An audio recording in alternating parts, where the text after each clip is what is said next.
네이비실 승리의 기술 조코 윌링크, 레이프 바빈 지음 챕터 2 나쁜 팀은 없다. 나쁜 리더만 있을 뿐. 승자는 보상받는다. 푸른색과 금색이 섞인 티셔츠를 입은 교관이 엄한 표정으로 확성기에 대고 소리쳤다. 악명 높은 네이비시의 지옥훈련 주간의 셋째 날 밤, 피곤에 지친 훈련생들이 또다시 물에 빠졌다. 모래사장을 뒹굴었다를 반복했다. 피부가 벗겨지고 몸 여기저기에서 피가 났다. 남캘리포니아의 차가운 바닷물을 뒤집어 쓴 채 거센 밤바람을 맞은 훈련생들이 몸을 벌벌 떨었다. 72시간 동안 거의 쉬지 않고 훈련을 받은 그들은 고통과 상처 속에서도 끊임없이 몸을 움직여야 했다. 지난 사흘간 수면 시간이 1시간도 채 되지 않아 그야말로 녹초가 됐다.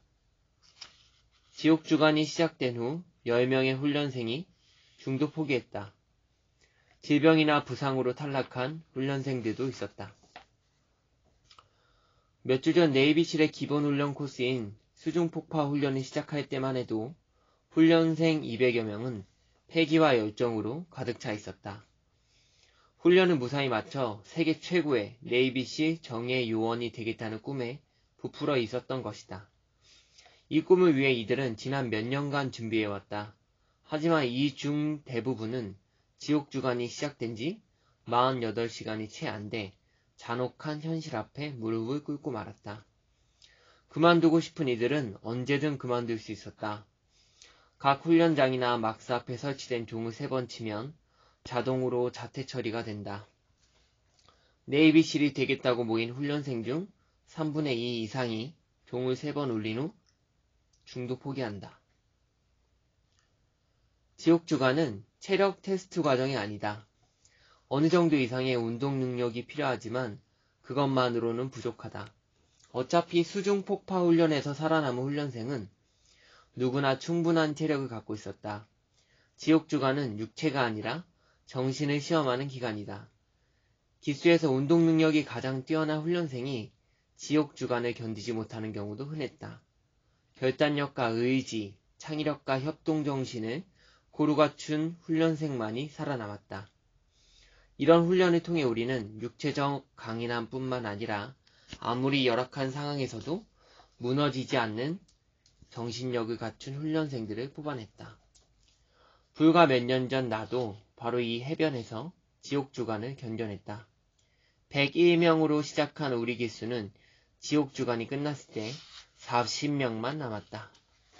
운동신경이 가장 좋던 녀석과 목소리만 크던 덩치가 맨 먼저 그만뒀다. 지옥주간을 통과한 뒤 우리는 육체적 정신적 한계를 훌쩍 뛰어넘었음을 깨달았다. 이 정도의 고통과 비참함, 피곤함을 견뎌낼 수 있을 줄은 우리 자신도 미처 몰랐다. 그게 바로 지옥주간의 목적이었다. 이제 나는 푸른색과 금빛이 섞인 티셔츠를 입고 해변에 서 있다. 2번의 이라크 파병을 마친 뒤 해군 특수전 훈련센터에서 장교 후보생을 교육하는 임무를 맡았다. 일과 후에는 지옥주간 교관으로 참여한다. 수중폭파 훈련 교관들을 감독하는 일이다. 교관들은 훈련생들을 시험에 들게 하는데 도같은 사람들이다. 그런 시험을 통해 네이비시 대원이 돼 자격이 없는 자들을 가차없이 걸러낸다. 교관으로 지옥주간에 참관하는 것은 완전히 새로운 경험이었다. 수중폭파 훈련 교육생들은 팀으로 묶인다. 우선 키 순서대로 7명이 한 팀이 된다. 이들을 승조원이라고 한다. 팀마다 고무보트 한 척씩을 배정한다. 제2차 세계전 당시 해군 수중폭파팀의 유산인 이 보트는 해군이 보유한 배 중 가장 작지만 맨손으로 들기에는 끔찍할 정도로 크고 무겁다. 검은색에 노란색 테두리가 쳐진 이 커다란 고무보트의 무게는 100kg에 육박하고 그 안에 물과 모래를 채우면 훨씬 더 무거워진다. 교육생들은 수중폭파 훈련 기간 내내 이 무시무시한 보트를 어디든 가지고 다녀야 한다. 보통은 7명의 승조원이 머리에 이고 다닌다. 이 보트를 들고 6m가 넘는 모래 언덕을 오르내리며 백사장 몇 킬로미터를 수시로 달린다. 해군 코로나도 훈련기지에서는 훈련생들이 보트를 짊어지고 젖먹던 힘을 다해 앞서가는 교관을 쫓아가는 모습을 심심치 않게 볼 수 있다. 악명 높은 장애물 코스를 통과할 때도 이 육중한 보트를 들고 전신주와 담벼락을 넘어 줄 사이를 뚫고 지나가야 한다. 바다에서는 태평양의 거센 파도를 헤치며 노를 저어야 하는데 종종 배가 뒤집히면 훈련생들과 노가 뿔뿔이 흩어져 해변으로 밀려온다. 마치 소설 속 난파선처럼 보이기도 한다. 이 재수없는 고무보트가 승조원들에게는 엄청난 굴욕과 비참함의 원천인 셈이다. 보트 앞쪽에는 조를 구분하기 위해 밝은 노란색 숫자가 적혀 있다. 키가 가장 작은 훈련생들로 구성된 조의 보트는 조금 다르다. 이 조는 스머프라고 불리며 보트 앞머리에 밝은 파란색으로 스머프 그림이 그려져 있다. 각 조의 선임은 조장이 되어 교관에게 받은 지시를 전달하고 조원들을 이끈다. 조장은 해당 조의 성적에 책임을 져야 한다. 조원이 성과를 제대로 내지 못하면 리더인 조장은 교관에게 엄청난 문책을 당한다. 네이비시 훈련 기간의 훈련생들은 끊임없는 경쟁을 통해 발전한다. 수중 폭파 훈련에서는 네이비시 교관의 판정에 따라 승리한 팀이 점수를 가져간다. 교관들은 훈련 때마다 승자는 보상받는다라는 말을 반복하여 경쟁심을 지속적으로 끌어올린다. 지역 주간의 보트 경주에서 승리한 팀은 다음 경주 열애라는 보상을 받는다. 쉴 새 없이 이어지는 혹독한 훈련 중 잠깐이나마 숨 돌린 틈을 얻게 되는 것이다. 열애 중 잠자는 것은 허락되지 않지만 잠시 앉아서 쉬는 것도 꿀처럼 달콤하다. 승자에게 보상이 있다는 규칙은 반대로도 작용한다. 패자가 되면 정말 비참해진다. 교관들 눈엔 2등도 그저 패배자 중 하나일 뿐이다. 나머지 그룹과 격차가 심하게 나거나 꼴찌를 하는 등 성적이 안 좋으면 가혹한 벌칙이 뒤따른다. 그렇지 않아도 이미 지옥주간 훈련으로 녹초가 된 마당에 추가적인 얼차례까지 받아야 한다. 반면 승리한 팀은 패배자들이 다시 한번 경주하는 것을 앉아서 지켜보며 승리를 만끽한다. 몇 분 동안은 젖지 않아도 되고 추위에 떨지 않아도 된다. 네이비시 교관들은 보트 경주를 계속 진행하며 훈련생들을 굴린다. 조장에게 일부러 세세하고 복잡한 지시를 내리기도 한다.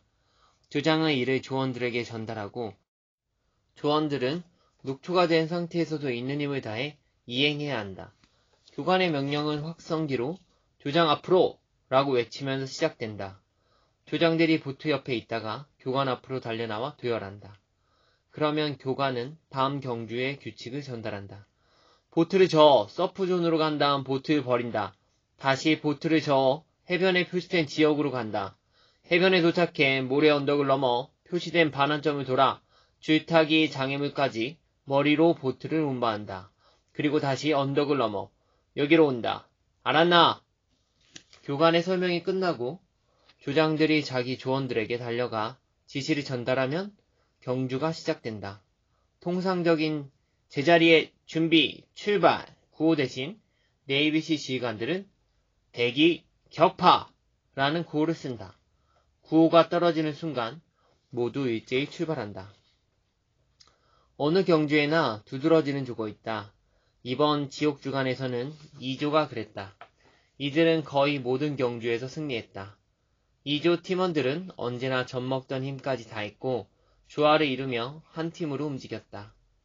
2조에는 훌륭한 조장이 있었다. 조원들은 동기부여를 강하게 받아 좋은 성과를 냈다. 이들은 서로의 약점을 보완해주고 서로 도왔다. 또 그 보상으로 얻은 승리에 자부심을 느꼈다. 이들은 승리할 때마다 몇 분간의 짧지만 소중한 휴식을 즐겼다. 그동안 다른 조들은 다시 한번 고통스러운 경주를 소화하느라 허덕였다. 춥고 지치긴 2조도 마찬가지였지만 이들의 얼굴에는 미소가 남아있었다. 아주 특별한 성적을 올리고 있었기에 사기가 높았다. 반면 6조는 정반대의 이유로 눈에 띄었다. 그들은 거의 매번 꼴찌를 하고 나머지 조에 비해 멀찍이 뒤처졌다. 팀으로 움직이기보다 각자 따로 놀았고 자기 조의 성적에 좌절하고 분노했다. 서로 제 몫을 하지 못한다며 욕하고 비난하는 소리가 멀리서도 들릴 정도였다. 그들은 각자 자기가 아프고 불편한 것만 신경 썼다. 조장도 예외가 아니었다. 그 역시 자기 조가 뒤처진다는 것을 잘 알고 있었다. 하지만 조장이나 조원들 모두 노력해봤자 안 된다고 생각하는 것 같았다. 그 결과 그들은 매번 형편없는 성적을 받을 수밖에 없었다. 6조 똑바로 못하나? 교관의 목소리가 확성기를 통해 쩌렁쩌렁 울렸다. 훈련에서 필요 이상으로 교관의 눈길을 끌면 어김없이 불행한 결과로 이어진다. 모든 교관의 눈은 6조를 향해 있었고 당연히 상응하는 처벌이 내려졌다. 그 결과 6조의 불행은 17절로 불어났다. 모래 언덕까지 달리기, 입수, 낮은 포복 같은 얼차려가 가해졌다. 가장 고통스러운 것은 팔 뻗어 보트 나르기였다. 머리 위로 팔을 쭉 편 채로 고무보트를 들고 뛰면 어깨가 빠질 것 같은 고통이 온다. 그렇지 않아도 지치고 사기가 땅에 떨어진 판에 이런 얼차려까지 받으니 남아있던 한 방울의 기력마저 모두 소진되고 정신상태가 너덜너덜해진다. 젊은 초짜 장교인 조장은 더 많은 주목을 받았다. 리더로서 그는 6조의 형편없는 성적에 대해 책임이 있었지만 그의 태도는 그렇지 않았다. 마치 운이 없어서 그렇게 됐다는 투였다. 자기가 아무리 노력해봤자 이런 형편없는 조언들로는 도리가 없다고 생각하는 듯했다. 나도 6조 조장을 계속 눈여겨봤다. 리더십이 나아지지 않으면 그는 끝내 이 프로그램을 수료하지 못할 것이었다. 네이비시 장교에게 성과를 내는 것보다 중요한 일은 훌륭한 지도력을 발휘하는 것이다. 지금까지 6조 조장이 보여준 성과는 기대에 못 미치는 정도가 아니라 용납할 수 없는 수준이었다.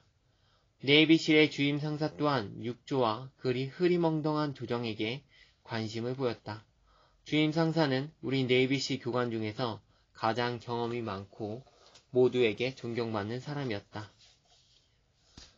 6조, 보트를 내려놓는다, 실시. 주임 상사가 6조 조장에게 말했다. 주임 상사가 전장에서 적을 지리게 만들던 날카로운 눈빛으로 훈련생들을 노려보았다. 골리앗 같은 거대한 체구를 지닌 그는 존경받는 뛰어난 리더이자 수많은 초급 장교가 롤모델로 삼은 인물이기도 했다.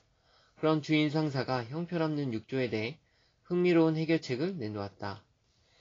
제일 잘하는 조하고 제일 못하는 조의 조장을 한번 바꿔봅시다.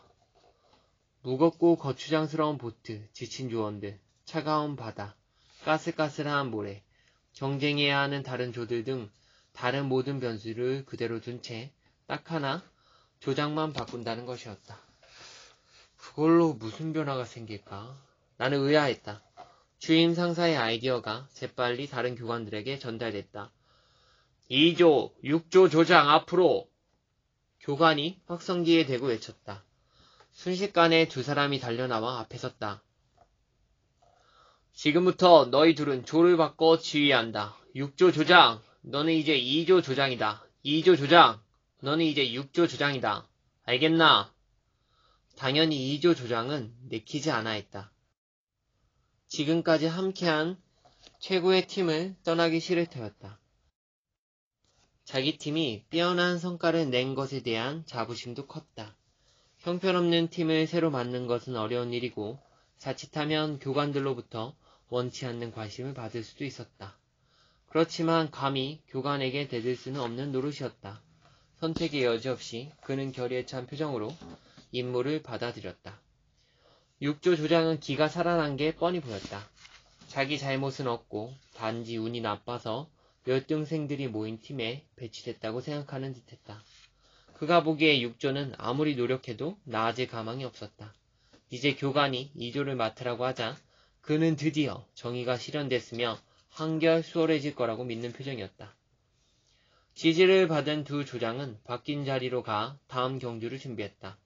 이전과 다름없이 복잡한 경주 규칙이 하달되고 이어 각 조장이 그 지시를 조원들에게 전달했다. 대기! 격파! 교관의 구호에 훈련생들이 모래사장을 뛰쳐나갔다.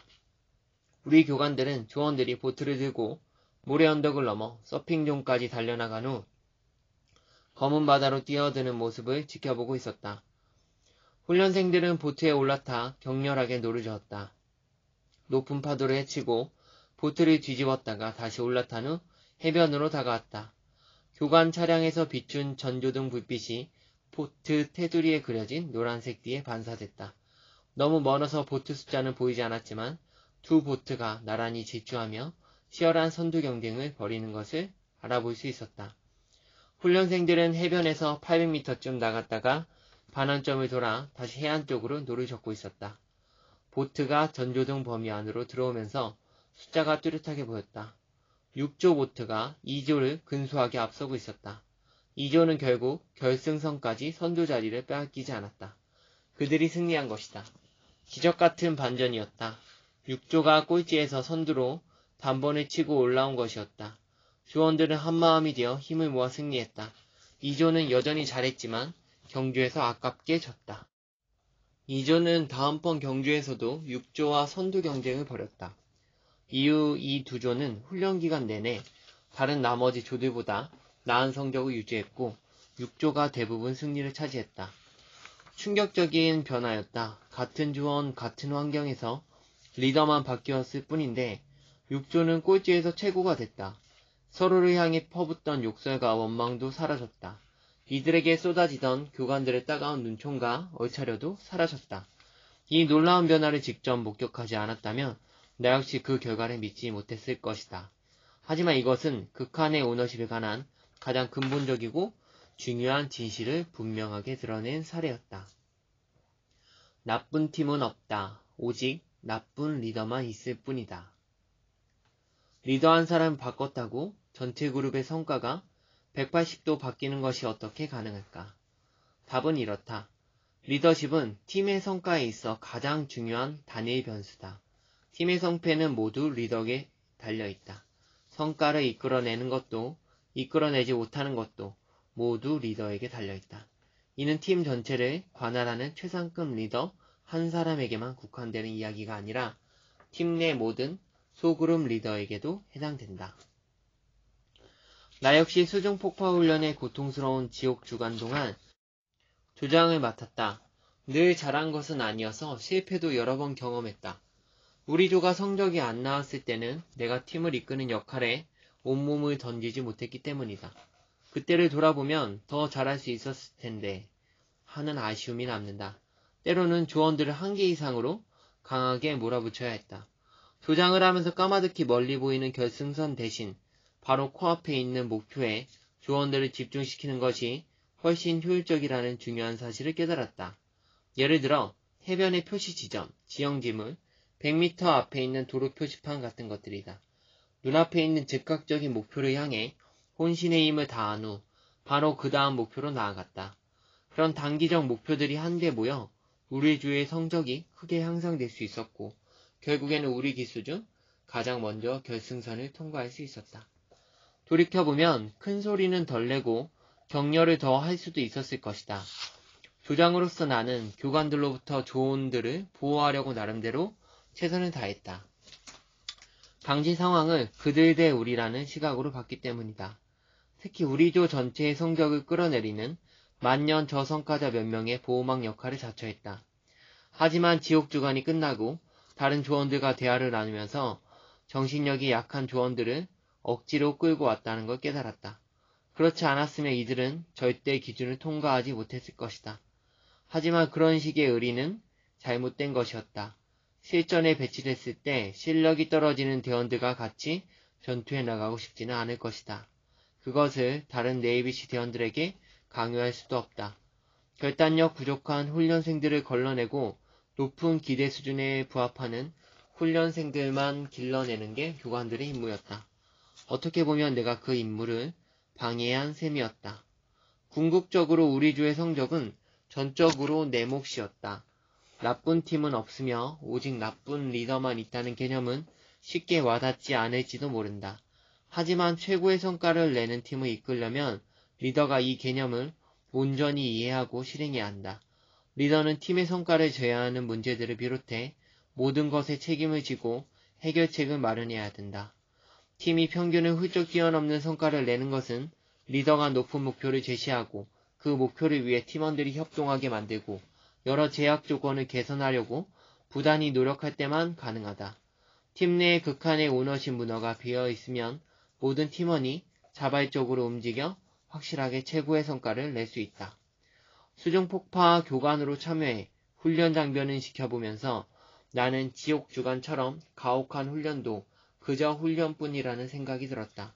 조만간 네이비시 장교가 되어 전장에 투입될 어린 조장들은 전투 현장에서 짊어져야 할 리더십의 무게를 아직 이해하지 못한다.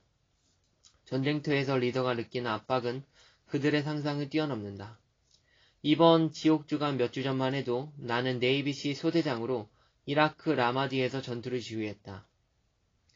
적에게 점령당해 이라크에서 가장 격렬한 전투가 벌어지는 그 도시에서 중화기와 죽음도 불사한 결의로 무장한 적에 맞서 셀 수도 없을 만큼 많은 싸움을 치렀다. 매 순간 생가사의 경계를 넘나들었다.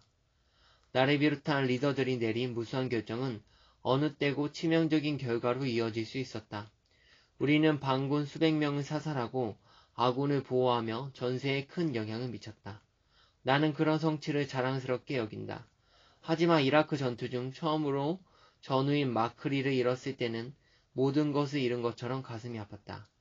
마크는 믿음직한 동료이자 훌륭한 전사였으며 가장 힘든 순간에도 모두를 웃게 만드는 유머 감각을 타고난 친구였다.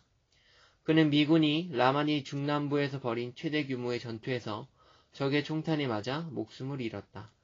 마크는 내 친구이자 형제였다. 나는 그의 지휘관으로서 그의 생명에 궁극적인 책임이 있었다. 내가 경미한 총상을 입은 바로 그때 마크는 총에 맞아 즉사했다. 나는 집으로 돌아왔지만 그는 그러지 못했다. 그 절망감은 말할 수 없이 컸다. 부르저 기동대 델타 소대 소속 마이크 몬수어에게도 배도를 표한다. 내 소대원은 아니었지만 그 역시 내 친구이자 형제였다. 그는 다른 동료들을 구하기 위해 수류탄 위로 몸을 던졌다. 그를 아는 모든 사람이 그를 사랑하고 존경했다. 마크리가 살해된 바로 그날 찰리 수대의 소중한 동료인 라이언 잠 역시 적군의 저격수가 쏜 총알에 얼굴을 맞았다. 워낙 부상이 심해 당시에는 그가 살아날지 장담할 수 없었다. 다행히 목숨을 건졌으나 왼쪽 눈의 시력을 완전히 잃었다. 하지만 그런 비극도 그의 의지와 열정은 꺾지 못했다. 해군병원에서 태어난 뒤 꿈에 그리던 여성과 결혼했고 대학교 경영학과에 들어가 학점 4.0으로 졸업했다. 한쪽 눈이 멀었지만 라이언은 미국에서 5번째로 높은 4,392m의 레이니어 산 정상을 등정했고 엘크 사냥을 다녔다. 라이언은 빼어난 네이비시 대원이었으며 주변 모든 사람에게 좋은 영향을 주는 놀라운 동료이자 친구였다. 다른 사람들처럼 자신의 처지를 탓할 법도 했지만 그는 결코 그러지 않았다. 그와 함께할 때마다 우리는 끊임없이 웃음을 터뜨렸다. 첫 아이 출산을 앞두고도 라이언은 흥분을 감추지 못했다. 라이언과 그의 가족이 그런 고통 속에서도 꿋꿋이 살아가는 모습을 보면서 다행이라고 생각하던 무렵 수술 도중 그가 목숨을 잃고 말았다. 전쟁에서 입은 상처를 치료하려던 수술이었고 그 상처는 내가 지휘한 전투에서 입은 것이었다. 그의 사망 소식을 들었을 때 내가 느낀 충격은 형언하기 어려울 정도였다. 내 소대원이던 마크와 라이언의 죽음은 내가 평생 안고 가야 할 마음의 짐이다. 마이크 몬수어의 상관이던 델타 소대장도 나와 같은 심정일 것이다. 부르저 기동대장인 조코소령은 이 모든 짐을 짊어졌다. 물론 사망한 전우들의 가족과 친구들이 갖는 상실감은 나보다 훨씬 깊을 것이다. 앞으로 최선을 다해 이들을 돕는 게 나의 임무다. 오늘은 여기까지 읽도록 하겠습니다. 감사합니다.